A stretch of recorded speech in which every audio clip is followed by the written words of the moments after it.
Shalom Bapak Ibu yang saya kasihi di dalam Yesus Kristus, puji Tuhan. Hari ini senang saya bisa kembali menyapa Anda dan mari kita akan bersama-sama merenungkan kebenaran firman Tuhan. Tema yang akan saya bagikan yaitu mengapa Tuhan berkata tidak. Mari kita akan lihat surat 2 Korintus pasal 12 ayat yang ke-9. Firman Tuhan berbunyi demikian.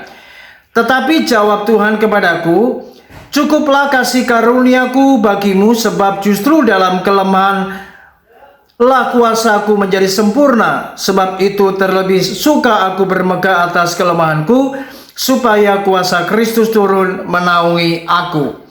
Bapak Ibu yang saya kasihi, secara manusiawi Rasul Paulus bisa saja ia menjadi kecewa atas apa yang terjadi dalam hidupnya, di mana respon Tuhan atas doanya benar-benar tidak seperti yang ia harapkan. Rasul Paulus telah sebanyak 3 kali ia berdoa supaya Tuhan mengambil kelemahan yang ada pada hidupnya. Namun rupanya Tuhan berkata tidak atas apa yang ia alami. Saudara, apa yang terjadi di dalam kehidupan Rasul Paulus benar-benar sungguh tidak dapat dimengerti bila kita merenungkannya secara manusiawi. Karena seringkali manusia memiliki harapan supaya Tuhan menjawab doanya dengan perkataan ya. Tetapi apa yang terjadi bila Tuhan menjawab doa kita dengan jawaban tidak? Ini yang akan menjadi perenungan buat kita.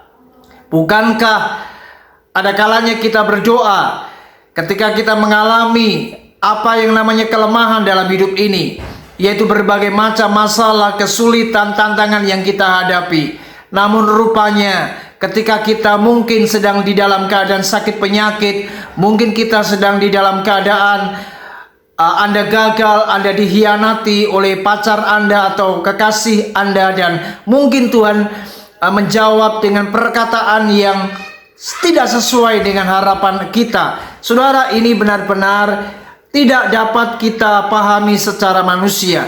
Tetapi kalau kita mau belajar untuk mengerti apa yang Tuhan nyatakan, di mana saat kita berdoa Dia menjawab dengan perkataan tidak, maka sebenarnya kita harus belajar yang pertama, bahwa Tuhan itu tahu yang terbaik bagi kehidupan kita. Ingat, Allah itu punya rencana yang baik atas hidup kita. Jadi sekalipun Dia berkata tidak, sebenarnya Ia punya agenda yang terbaik atas kehidupan kita. Yang kedua, ketika Dia berkata tidak, maka sebenarnya Tuhan itu tahu apa yang hendak dilakukannya.